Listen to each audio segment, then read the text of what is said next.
Welcome everyone. To change your battery icon on your iPhone, you need to first go to your settings.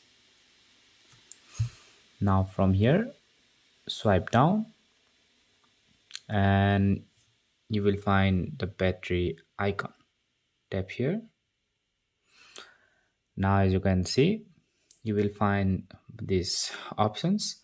So if you turn this on, your battery percentage will show. Turn this off, it will disappear as you can see.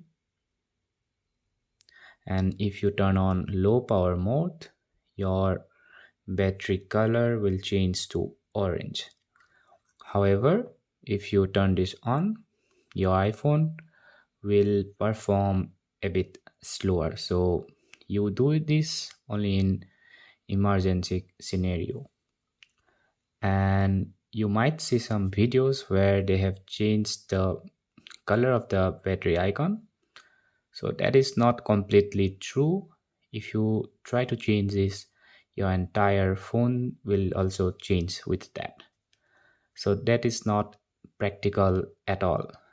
But the only practical way you can change is just by toggling the battery percentage.